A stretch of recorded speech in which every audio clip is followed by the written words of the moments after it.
এবার ৭৭টি ৬ মেরে রেকর্ড। একের পর এক হারের মুখোমুখি হচ্ছে পাকিস্তান।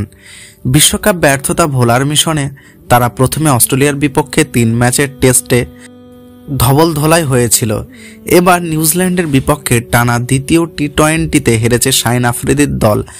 আজ হ্যামিল্টনে হারের ম্যাচে অবশ্য মোহাম্মদ রিজওয়ানে রান পাননি।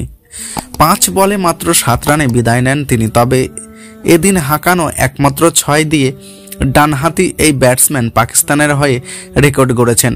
দলটির হয়ে টি-20তে এখনও পর্যন্ত ৭৭টি ৬ মেরেছেন রিজওয়ান।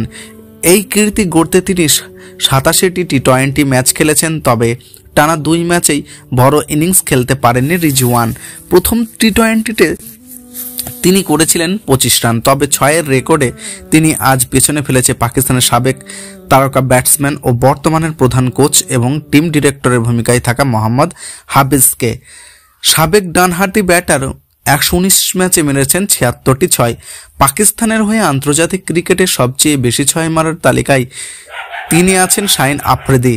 তিনি ৯৮ ম্যাচে হাঁকিয়েছেন ৭৩টি ছক্কা। শোয়েব মালিক ১২৩ ম্যাচে ৬৯টি ছক্কা নিয়ে আছেন ৪-এ। ৫-এ অবস্থান করা বাবর আজম ১০৬ ম্যাচে মেরেছে ৫৭টি ৬। তবে ৬-এর রেকর্ডে বেশ পিছনে আছেন পাকিস্তানের ব্যাটসম্যানরা।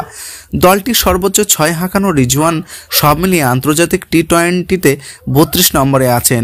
একই সঙ্গে বর্তমানে খেলা ক্রিকেটারদের মধ্যে এই উইকেট রক্ষক ব্যাটসম্যানে আছেন ২১-এ। সংক্ষিপ্ত সংস্করণে সব মিলিয়ে সবচেয়ে বেশি ছক্কার রেকর্ড ভারতীয় অধিনায়ক রোহিত শর্মার। ১৫০ টি-20তে তিনি এখনও পর্যন্ত ১৮২টি ৬ মেরেছেন। ৬ মারার দিক থেকে ২-এ অবস্থান করেছেন নিউজিল্যান্ডের মার্টিন গাপটিকেল। ১২২ ম্যাচে তিনি মেরেছেন ১৭৩টি ৬। এছাড়াও অ্যারন ফিঞ্চ ১২২ ম্যাচে মেরেছেন ১২৫টি ৬। ক্রিস গেইল ৭৯ ম্যাচে মেরেছেন ১২৪টি ৬ এবং সূর্যকুমার যাদব ৬০ ম্যাচে মেরেছেন ১৬৩টি ছক্কা হাঁকিয়েছেন।